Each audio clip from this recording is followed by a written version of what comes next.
"Did you hear that?" said the taunting boy to the little girl who was hearing impaired.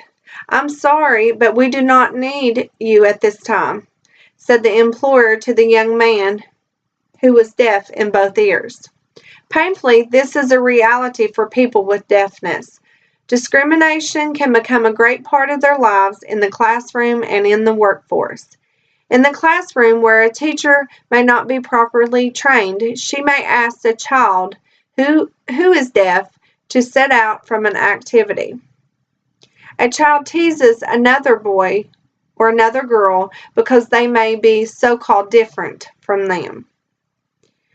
Strategies to deter this behavior has been put into place, such as written individual plans, outside services and trainings to protect children with sensory disabilities.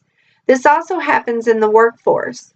Gina Shaw, with the December article in the Hearing Journal, states that lawsuits have been filed against companies who fail to meet the needs of the hearing impaired.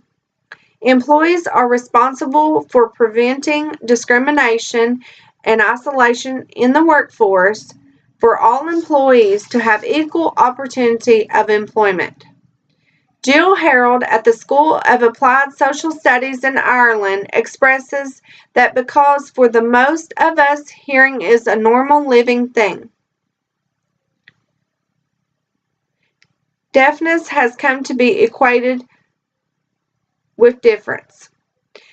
The Commissions for Equal Opportunity affirms that individuals with hearing impairments can perform successfully on the job and should not be denied opportunities because of stereotypical assumptions about hearing loss.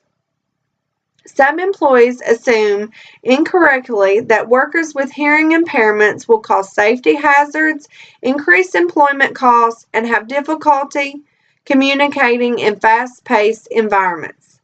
Everyone needs to have the opportunity to succeed regardless of their impairment. So guess what?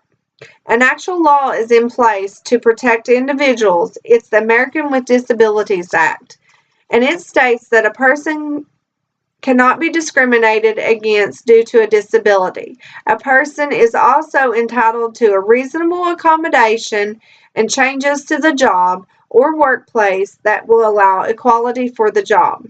Frederick Reese with the Mint Press News has found that despite the ADA, misunderstandings and misconceptions about deafness have created an atmosphere in which both passive and active discrimination against the deaf still exists. The National Technical Institute of the Deaf specializes in offering educational support for hard of hearing or deaf students and professionals.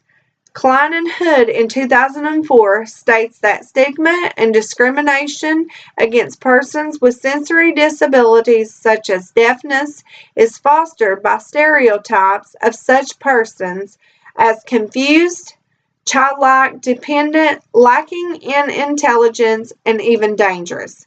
These are all false assumptions and are considered discriminatory.